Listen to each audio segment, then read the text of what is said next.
Hi, welcome to the Stockinette Zombies. I'm Amy, also known as Jane Itma. And I'm Megan, also known as Just Run It, and this is episode 144. It is September. Mm-hmm. Did you have a good Labor Day weekend? Yeah, got the kids back.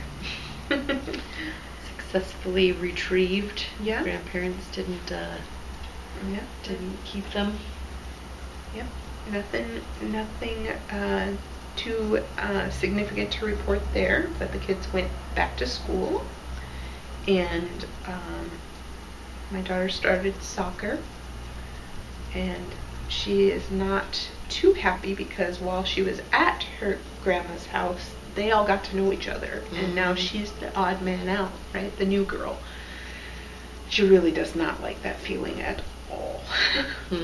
And she's normally so outgoing, and maybe it's just that up until this point everybody's been on even footing whenever she's been in that situation, or she's been the person who knows everybody, and so she can, be nice to the new person, but she doesn't have to be the new person. And she's new to soccer, and she's new to first grade. I don't know. It was a bit overwhelming today. Yeah. We were trying to think of ways to get her excited about soccer again, even with the idea that she's going to be the new girl for a few weeks. Yeah. We went down to Iowa, and mostly just because with school starting, it will be harder to visit grandparents and whatnot. I continued to do my marathon training while we were down there. Good for you. And I had forgotten about the 4 H's of Iowa, which are humidity, heat, hills, and humidity. Kind of, dodgeball style. Yes. He says dodge dip. Yeah. And there's 2 dodges. Well, it was very humid down there, extremely humid. Like, I took a huge water bottle with me and drank it while I was running, and I got back and I was still just parched. And then, wisdom of all wisdoms, we then went to the Henry Dorley Zoo, and I walked around all day in the heat and humidity and walked. So my mom had her Fitbit on, and we put in, a good 5 miles at the zoo, in addition to the 12, 13 miles that I ran beforehand. So, it was a big day. Crazy pants. Yes. But yeah, it's like I hadn't thought about it until you said the 4 H's of Iowa, and I was like, uh-oh. Yeah. I was fishing in that heat, but it was standing still. So, yeah, and Glenwood, where I grew up, is so hilly because they have the Les Hills there where the glaciers went through and kind of carved out and left some very soily deposits. The soil is very rich through there. Got to learn about all that growing up. But anyway, it was I felt like it was a good workout between the zoo and the hills and heat and humidity. What else? I have a shiny new kindergartner. He's very excited. The school got done in time. He's got a brand new kindergarten teacher.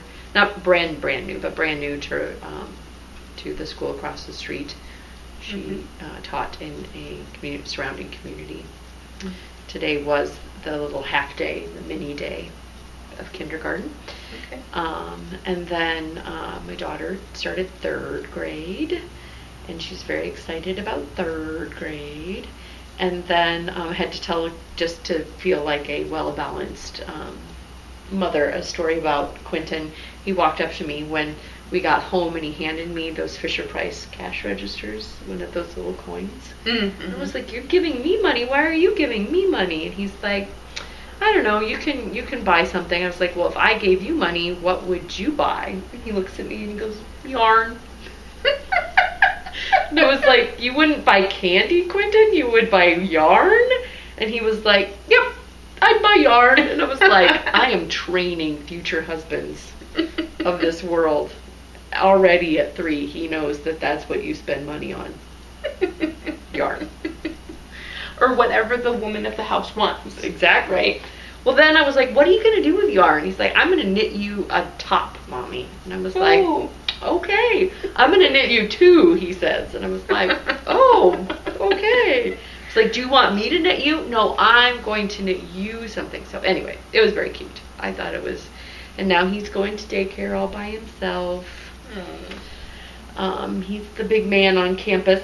He's the oldest Williams going to daycare now while the other kids go to. It's the first time I think he sees it as like a positive. I don't think he sees it as a negative. Oh, I know. I'm sure he's like, yeah, I get to ride. I get to push the button. And then this morning he ran to the door like he normally does and was like, I won. And I was like, who did you beat? Mommy? Like, oh, yay, great. But anyway, enough jibber jabber. We've got lots and lots and lots of giveaways. We tend to do that to ourselves at the beginning of the months.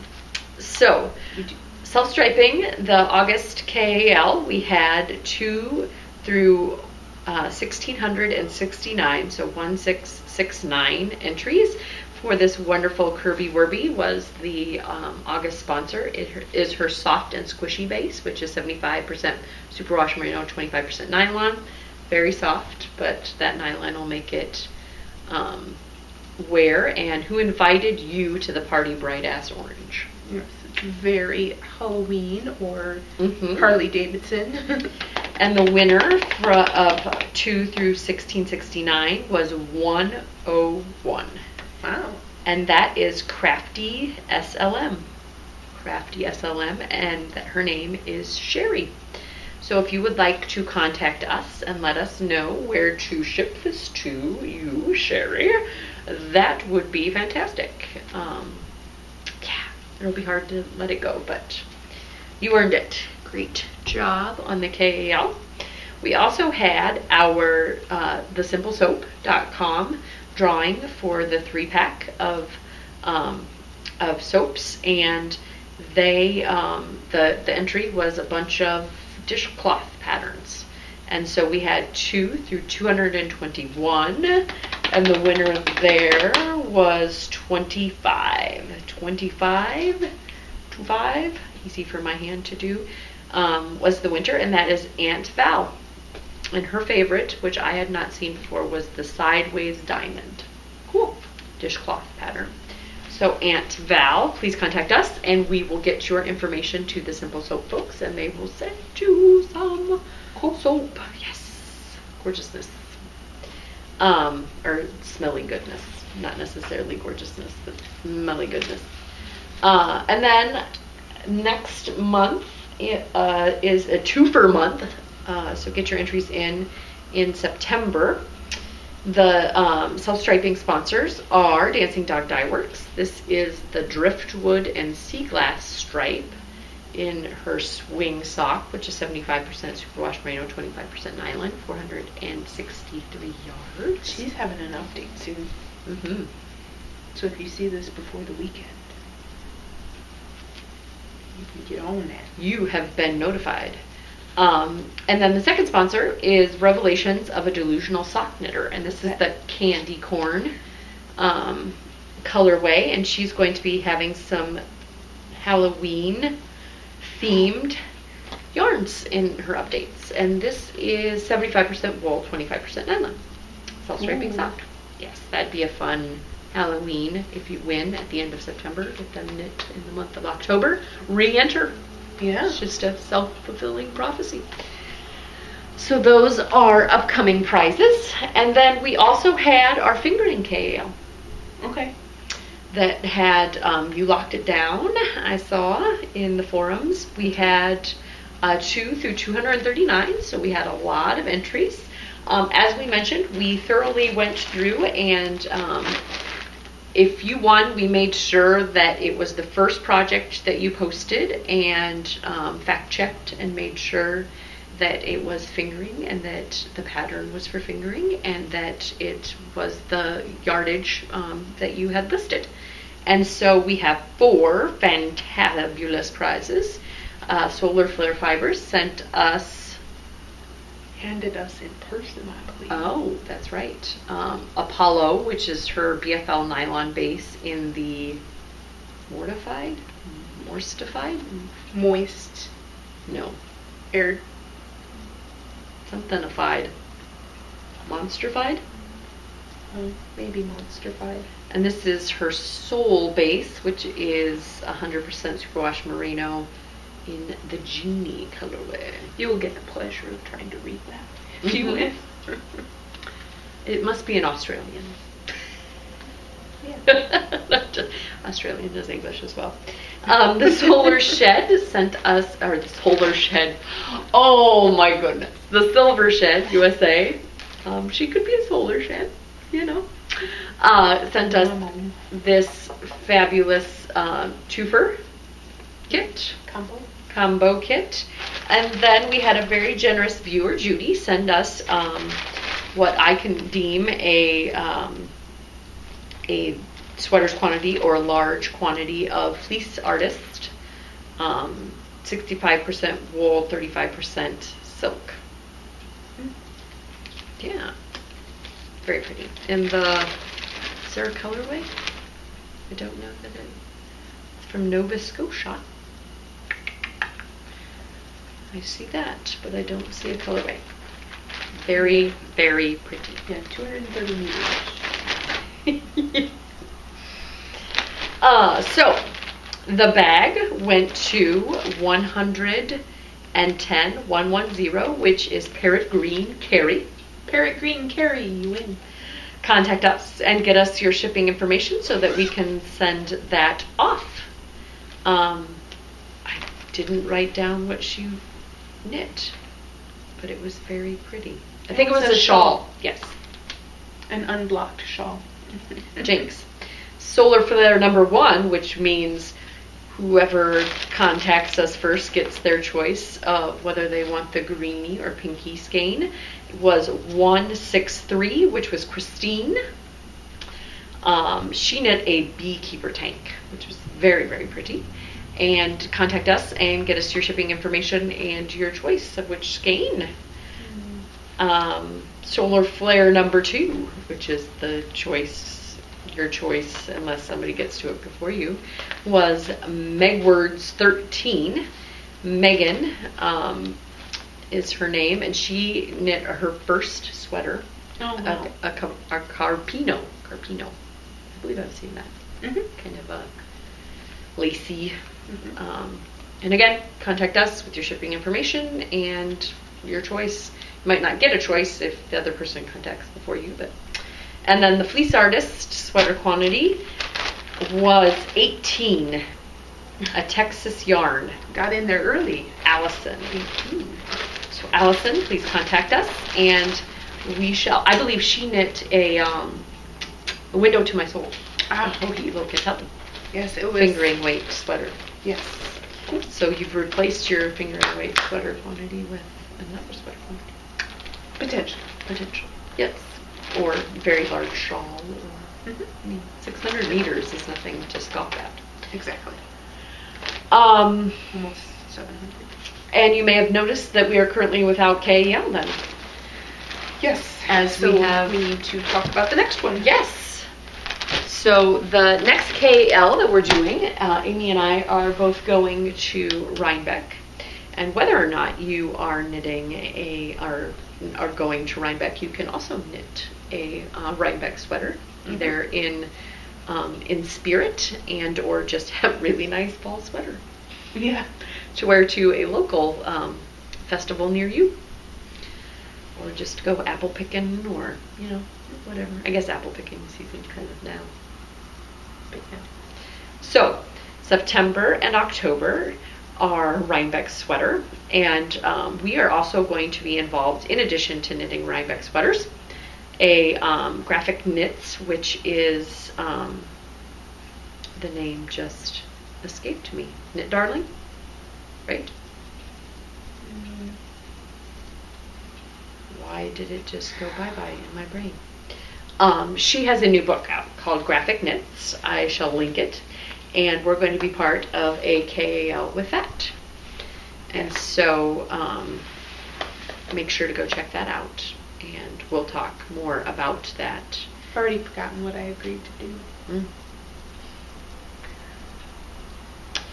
I'm going to type it in very quickly. Yeah. And make sure that we're getting the... Yeah, it went... It did. But, see, this is why we don't do the drawings. Exactly. Evidence. Yes, that things go really well when there's computers involved. Can't you tell? And of course, when you type in graphic knit, it goes... That's the book. Alexis Winslow. But she is Knit Darling, isn't she? Swear to goodness, I'm not just making these things up. I am knitting the Germander Shrug, which is a very loose-fitting shrug, lace-backed, sleeves worked out. I'm going to click on her name, Alexis Winslow, because I believe she is, yes, knitdarling.com. My brain did not fail me. And then I believe you were looking at the Sweetness pullover. Yes, which you agreed to knit. So, but we don't have many details other than we will be involved in that KAL currently. So, but just thought I would mention it. Yes. And then we'll in November we'll have our birthday kit patterns that will be KALing, and then we also have another KAL that will be lining up in conjunction that month. So we've got all kinds of funness on the horizon, and lots of administrati there to be administratified. Yeah, goodness. Beginning of the month, we really earn our keep around here. Yeah. On the drawings and whatnot. So, with that, I see you have some FOs. You had an on-air FO. Yes, I was using Megan's tools to finish my socks. So this is just a top-down. I threw some chevrons or whatever, just by putting pearls in to get down to the heel flap gusset type of heel. And this is the Fishnets Zombies 10. And it was fun. I enjoyed knitting on them once I got, my button gear about them. Apparently once I finished sock number 1, that's when gotta get through sock number 2. So you have the opposite of second sock syndrome. Yeah, apparently. At least lately with casting on 3 at once, it was like, I'm not even close to the heel on that one. And so I've been knitting on them equally, but then once I got to the heel on one, that pair of socks went off the needles, right? So I am at the heel on my other fishnet currently, and I'm trying to pick a heel to do. I think I might use Patty's pattern because the fish lip kiss heel, because I made a pair for my husband, a pair for my son, and I still haven't made some for me to try on. Like, everybody's like, oh, it's great. Well, I've knit several of them, but I haven't worn any of them. So I think I'm going to knit those into a pair for me with that heel option. And then I also was lucky enough to test knit for Susan Claudino and got to knit this little guy patch, and I knit a fingering weight, and this is some Vesper sock that Megan gave me, the self-striping, so you get one of each stripe is in there. And then I doubled up a lace that I had in orange to make the head, and then I think his leaf hands are just a Dream in Color smooshy type that I had knit some hats out of a while back. And there he is. He's adorable. He's super adorable. He's top heavy, so like I'm not sure how he's supposed to sit. I think he's supposed to just kind of either be drug around by his little leaf hands, by small cute hands, or sit inside a pot maybe. Just be decorative. Yeah. But And that pattern is now available. it is just became available, and I am going to knit a bigger one, as you'll see in my whips. But yay! Super cute. He is ready. He's kind of got fried egg eyeballs. Mm-hmm. They're cute. I'm supposed to like draw a circle around a certain size object and then cut them into ovals. And I didn't read the cut them into ovals until after I was done.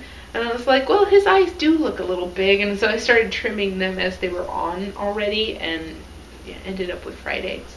But I think it works. Mm-hmm. It works. I saw some other people who just put different kind of eyes on them all together, and didn't put the white around them, or they put yellow around instead of white, and it made them look very interesting as well. But cute, cute, cute, cute. I really like the felt around the eyes. It makes the eyes pop. Yep, it's very cute. I could have gone even smaller with the eyes, because I do have eyes, safety eyes smaller than this. And this is the size that the larger patch calls for. So he's got big eyes on this guy. But Relatively speaking. relatively, as per pattern. And those are my finished objects. But I'm very happy with them. I'm like, I have songs. Somebody's calling you. Mm-hmm. It says it's my husband who's in the building. Paul was from in the building. I have no idea. Anyway, that was bizarre, and he's the only But dialed. one, yeah, he's the only one that would be able to dial through. So, because I have it silenced, I finished my Love and Wick, which is out of Sun Valley Fibers MCN. I don't want no buttons. No buttons. It is Okay. blocked but buttonless. I told you you're gonna have to tell me when you come and get them. Yeah. So even though I did the like go down, it's still the color. Even I tried to block it nice and tall. It doesn't stand up like the pattern.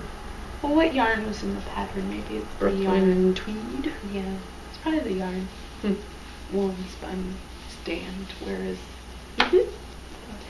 It washed up like a dream. I have a full ball and then some left. So like I think more than half a ball, 1.5 left over. I got this at our first Zombie Runaway. I really like the buttonholes. They're the 1-row buttonholes, but I've never had them work out this well before, so I don't know if it's just... Nice. Yeah, I don't know if it's because you knit this band Mm-hmm. from this edge in, and that's why. But I really like how the lace blocked. Love the base. The base is so fantastic.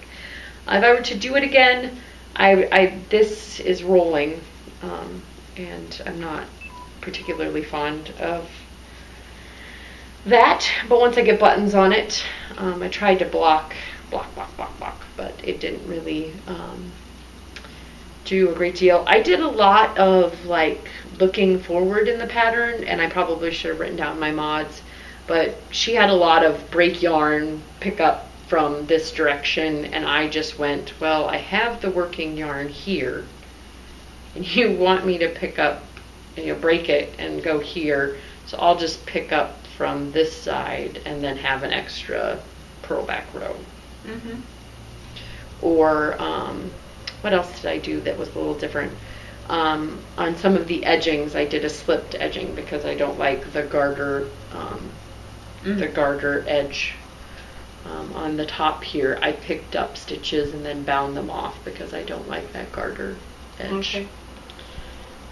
Just, particular things that I've kind of picked up along the way. No, I think I would have liked the garter edge. I don't like the bumpies. It's all personal. I don't like those bumpies. I have not woven in ends on a stockinette side ever. Oh. So like, I went today. I saw in my blog feed actually duplicate stitching. Yeah, SoVeryShannon.com had a tutorial that Jane Richmond, who is the person who wrote the other one of my works in progress, the Grace cardigan, took pictures with contrast yarn and with just to show you, so you could see where that yarn actually went, and then matching yarn so that you could see that it was invisible, and did like a whole write-up on not only weaving in ends invisibly but also doing it visibly. So I can provide that link. I found it very informational, and it would have been very helpful when I was trying to figure out, well, and then there's a whole bunch of things that were, I'm so used to having the stockinette side that I knit these inside out, and I was like, how do I switch yarn on what would normally do the skein swapping, but the purl side is the right side. So my brain kind of had to flip her. The reverse stockinette, I literally had to reverse a lot of things. Literally. But other than that, the sleeves aren't as short as the pattern. I kind of lengthened those, and I was thinking they would lengthen a little bit more. I went up a needle size on my sleeve, just because I know in the round I'm a tighter knitter, and I've been noticing that the gauge on my other finished objects, the sleeves are tighter gauge. So I just went up a needle size, and well, bam, it seems like it's a similar gauge. That's a good point. I'm going to probably have that problem when I move on to the body of my Ginny. Because you're doing the sleeves first. I am. But I'm doing proper gauge on the sleeves, and that's like, oh, so what do I do? Down a needle size, I guess? Yeah. We'll Maybe. see. So yeah, it'll get buttons, and then I have like in my mind a resolution. This needs pictured. My poolside needs pictures. My with the big cowl neck. I have a lot of things that need pictures. Not quite done. And so when this gets buttons, there will be pictures. There will be pictures. Photographic proof that things have gotten finished. Oh, I told you my Heliobath vest needed it. The one that I did with Amy's Punky Plum. Yeah, that. Bill. Yeah. I think that only my things that are part of my patterns have I actually modeled. So they'll literally over the tops. But yes, really like the old shale pattern, lace pattern. And Love and Wick, I think, would be a good, it's enough stockinette and picking up stitches, and that it would be a good first sweater pattern. Okay. Gudrun Johnson did a good job. But that is my FO, minus the buttons and the finished object pictures. I have some rustic gray that I need to figure out what to do with. I think that it needs to be a little bit bigger than a Love and Wick, because I have the yardage for it. And I know that I need to get out of that trap. Just have an extra ball, it's fine. But I know that when I purchased it, I purchased enough to do a big cable-y type thing. And so it's like, I really wanted to do cables. Yeah, I think I talked last week about, I'm kind of transitioning here, about my needle adjacent. I was going to do the New England Knits. I think that I've looked at that pattern enough now, and it kind of has an accentuated neck. And not that I dislike why can't I think of the name of that pattern? The one with the really large cowl, right? That goes, it's like you knit a whole body of the sweater back down. Yeah, I know which one you're talking about. Yep, and then the one that I recently changed the cowl to be a little smaller. Anyway, that pattern that I picked out, my really old Cascade MC, it's a merino cashmere, or it's merino silk, I believe. It wasn't an MCN. One of my first sweater quantities. I don't like the pairing anymore. Like, I know myself better now to know that I don't want that big accentuated, I think it's ribbed neckline, and so I've been doing the same thing, right? Like, I've got 1,300 yards. I should do something with a hood and pockets. And what, sir? Somebody's being noisy. Yes, unless they come say hello. But what are you working on?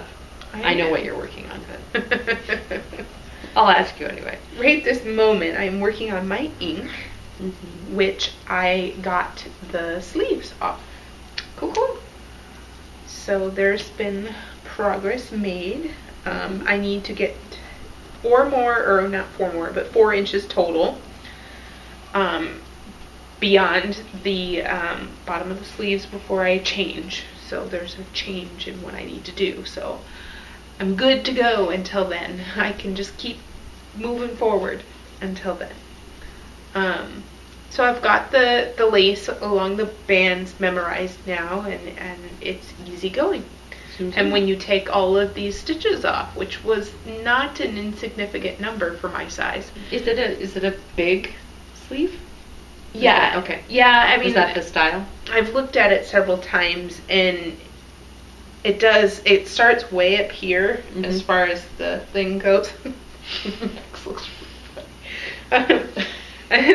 And then it goes all the way down to below your armpit, I think, is where the increasing stops, just going from the pictures. And it looks like a lot of people have the larger arm. I mean, yeah, this is it's quite it does look blousy. But we'll see. It might have something under it that kind of shores it up a little bit more. I know once you get it. But we'll see.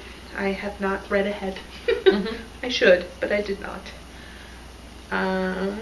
That's the ink, which has gotten it's gotten a lot of attention. But also, I worked on my arm warmers here. Second arm warmers. So arm warmer. Tweety goodness. 1 and 2. I love that green. So pretty. Get the arms placement. Yep. So it's going to be awesome. I just need to now start the bottom. But with only this much left, after I got the sleeves done, and I hadn't balled my next yarn yet, I just did that tonight. I didn't want to start, so I think I might just save these aside, sleeves, joining in sleeves, yarn, and then start the base, the bottom with this. Which will be exciting. Yay. And I'm sure that will zoom because it's got the fun lace motif in the back, and it's a thicker yarn. Yes, and much thicker yarn than the ink. So that's that, and I will have to remember that thing about the smaller needle size before I do this. Because you're right, going around in a circle does tighten it up. It does. And I've noticed that, in some cases blocking does fix it and makes it all good. But I've had cases where I'm like, nah, I can still tell that that's quite a bit different. But, don't let it ruin the sweater. No. I mean, in general, I don't like it when it not only is it noticeable, but it's also tighter. Tighter, yes. And you're like, if only. This time I actually remembered, which is odd, but I did. So here's patch number 2 in worsted going. These are the legs. Tentacles. Yeah. Leafy tendrils. These are the legs, but I apparently didn't make them the same size. Oh, or no, one must be tighter gauge. I was angry during the second one. Don't be angry, Amy. Well, stressed. They were both knit on the bus. I'm not sure why one would be tighter than the other. Okay, so arms and legs, no ends woven in, Out of. per usual. Marigold Jen leftovers. Okay. For the leafy bits. This is Malabrigo leftovers. And then I have a really deep cinnamon orange for the head. And that's in this bag. Has your other patch been been claimed? Or is that going to work with you? It might go to work. It has not been claimed. The wild thing, that disappeared. That is not mine. Does he have a name? I don't think he does. I'll have to ask. Yet unnamed wild thing. Yeah, he's sitting in the pile with the animals that were most recently acquired. She got one while we were at the Dells. And it's sitting there with, like, I don't remember who else. Oh, I know why they're recently. She was digging through a box that had, like, some of my old stuffed animals in it that I bothered to keep. I think it was, like, a Boyd bear and something else. She took them out. So, new to her. No. Yeah. Max is spreading the kitty love. Okay, I'll take a massage now. Earlier he was rubbing on Amy and giving me a little shoulder massage. It was using me as a pillow and giving her the massage. I'm like, hey. And then I told Amy she obviously hasn't been part of a three-way before. Somebody always ends up feeling left out.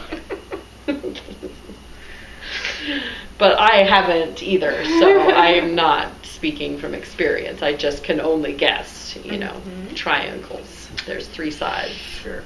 I bet my face is all red. I am currently working on I talked about it a while ago. This is the Vesper sock yarn, Knitterly Things, one of the first skeins that I got, and obviously didn't know how to cake up very well because I've got some straggler here. But I'm going to modify. Right now I'm just in ribbing. It's a sock weight hat that I just pulled my needles out of. But the patterning is going to be kind of similar to my expanding community, with it kind of expanding up. Not kind of, it's going to. And so you'll see it when you see it. But it's just a fingering weight self-striping hat at this point. So, but I'm going to get to that stitch that I neglected to pick up here. And that will be for our self-striping KL. And may or may not write it up, but for now it's a fun hat pattern. I think all things are righted. I really like it's Serendipity is the... Oh, yes. It's a nice color Serendipitous, combo. Yeah. Bright pink and bright blue and a brown. So there's that. And then I cast on my Grace cardigan by Jane Richmond out of Sundara Silky Merino fingering. And this is just such a great pairing as far as drape of the fingering weight on a larger needle. I turned it into a Henley. So I cast on, I think, 3 stitches right here because you end up doing several rows of on both sides of garter. And so I figure there'll be a little bit of overlap, and then I might try to just pick up a stitch here and join it as I go. But a mesh back here and a mesh front, and then quite a bit of stitches cast on under arms. I'm not gonna lie, I was a little concerned when I was just looking at that little thing. And I was like, my arm's gonna fit in that. But then I looked and saw that, there's a great deal that's I did have it on spare needles earlier,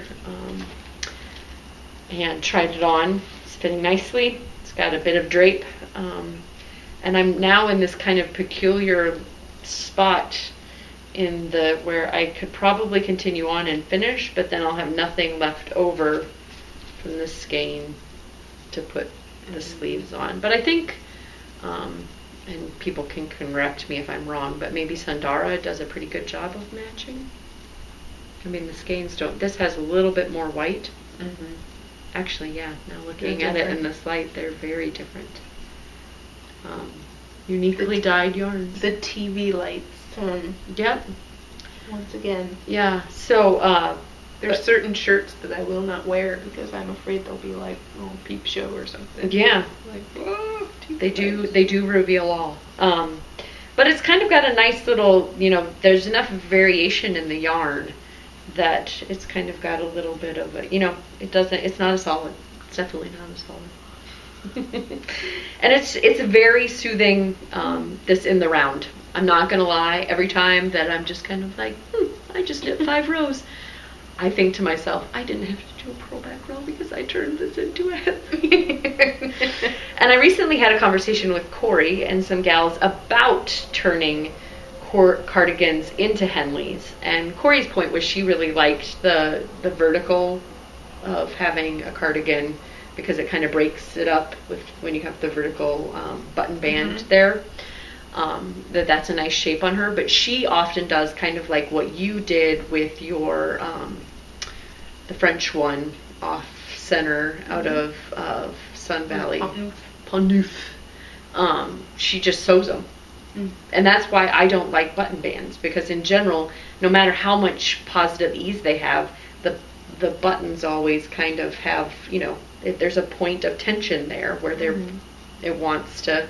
So if you just sew them up and put them over your head like a pullover, I mean, it doesn't get you just knitting in the round like this, but it definitely solves the problem of gapping around buttons, which was what my concern is with a lot of the cardigans. We shall see that button band is really pretty on my 11 wick. So I wouldn't have not done that. That's kind of the whole point. I mean, that's the pretty bits other than the neck. Yeah, even with buttoned cardigans, I tend to wear them open. So, So, like, I think that, I don't know, I haven't really gotten a chance to, other than using it to warm up, wear the most recent one at work. I was bringing it in, why was I bringing it in? I'm not sure. Anyway, I was cold, put it on, over the top of something that it did not have any business going over the top of. It was like lumpy. Yeah. But I was cold.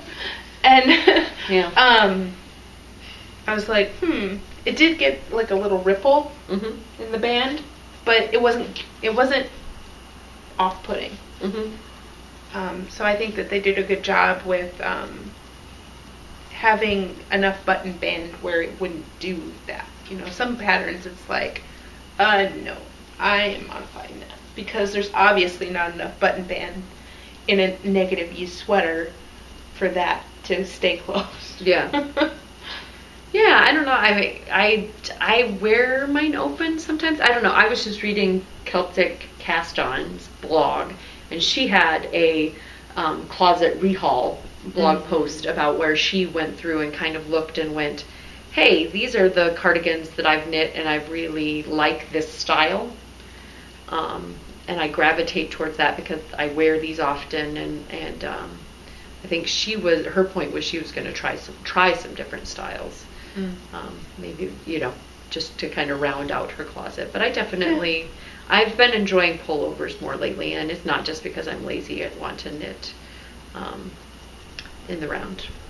I like pullovers because I don't wear it open, and if I always wear it buttoned, I need to maybe go through and sew up some of my button bands to keep them. Maybe that'll be your closet review. You just go, do I wear this open? No. Okay, sew it shut. Yep. My closet review would be similar to hers, right? Like do I have enough variety in the sweaters that I make? And of the ones that I don't wear, okay, let's avoid that type. But yes. So we have some reviewage to do. The folks at Dream and Color have a new Everlasting vase, which they sent along for us to try out and then to give away to you. And then we also have Sock Architecture by Laura Neal, or Neal. It's 2 E's, not 2 L's. That we thought would be a great pairing with this new base. So this is the old base, the old Dream and Color Everlasting. It's an 8-ply sock yarn, and it wasn't very tightly plied. In fact, there's articles out there that you can search that you need to pull from the right direction. I think actually Clara talked about it in her class, like the S on S or the Z on Z, and it kind of unravels if you get the wrong end.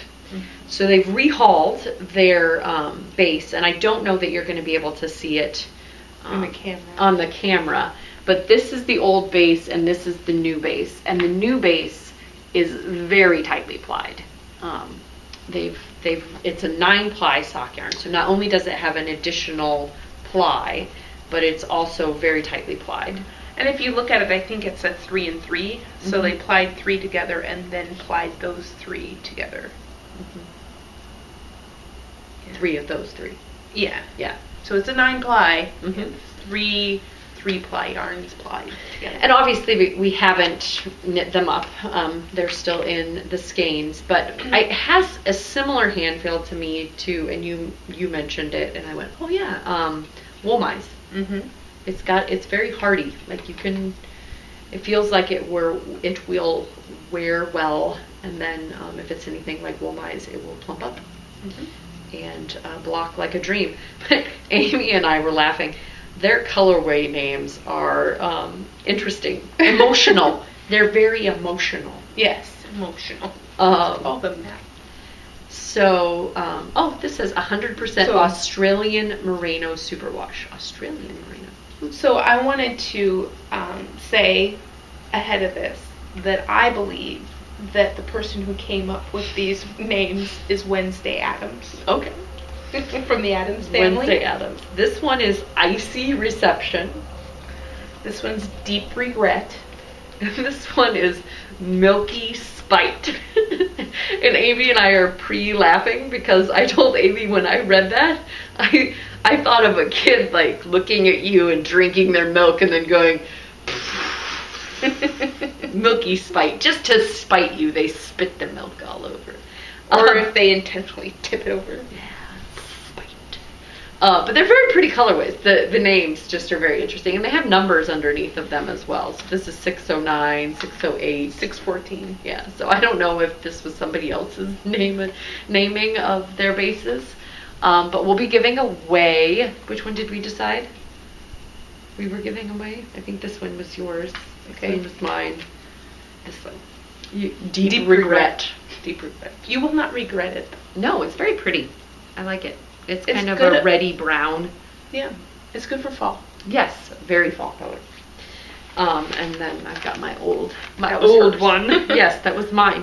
And so jump right into the review of sock architecture. Yeah, I was just washing up my socks for coming into fall. I had over the summer left them in a pile, and I washed them recently, and I was matching them up, and I have a set of everlasting socks, and I must have been pulling from the right direction because it wasn't coming undone, but it was definitely very splitty, the old style. But we'll say that they washed up like a dream. So I was correct. It is Laura Neal. She might pronounce it in some way else, but it retails for $16.95 on Ravelry as a download. And it's sock architecture, heels, toes, and techniques for knitting awesome socks. And the folks at Cooperative Press sent this to us for review. And I looked through the book, and the front is kind of, these are, like it said, heels, toes, and techniques. It goes through both bottom up and top down. And really looks at not only the directionality, but also some of the math, which was interesting to me. And it's kind of like in college when you take one of those survey courses. I mean, I don't know that it's a really in-depth look at each of them, but it gives you a really well-rounded view of the different type of toes that are available for top-down socks, and the different type of toes that are available for toe up, and the different type of heels, and whether they're afterthought or heel flap or short row. And the one thing that I really liked, and I don't know that this is giving away too much, but like there's a little graph, and it says, or a table that says heel up toe types and their features. And then it's got what techniques were used in that heel. I'm sorry if you're hearing the phone ring. Again, I wonder if my husband. Anyway, and then it also, in that crosswalk of techniques that are used per heel, there's also the patterns in this book that use that. And so I really like crosswalk type graphs. They are awesome. And so in addition to being able to use these components to design your own socks, should you want to, there's also patterns included in the book. I'm gonna say, how many? 17 maybe? Does that sound right? Yes, 17 patterns, and that are included in the book. And that crosswalk kind of told you what heel was involved and whatever. But one of my favorites that I chose was Uncommon Dragon, and it's kind of got dragony scales. I'm gonna get a big picture of it up the front. And so if you're just in general curious about different types of sock techniques, either you're a seasoned sock veteran and you want to know why your favorite heel fits you well, or the math behind what makes a toe-up gusset heel work, or center decreases versus outside decreases, this would be a very interesting book to you, in addition to some really cute patterns. I didn't know if, I'm just going to click. Again, I'm super good at clicking on here. Were there any of them, any of the patterns that looked interesting to you? That caught your eye as you were looking at them? I mean, I like the one that you picked out, but I think just like these checkered and square toe up. Yeah, that picture would be really interesting, and that's public out there. Yep.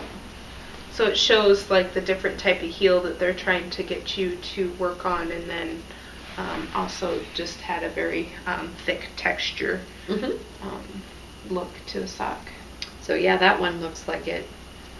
You work a flap under the foot and then pick up around it, and then I could check the crosswalk and tell you what type of heel it was, but but of course now my PDF has reset itself. So again, that is sock architecture, and go out and check it out.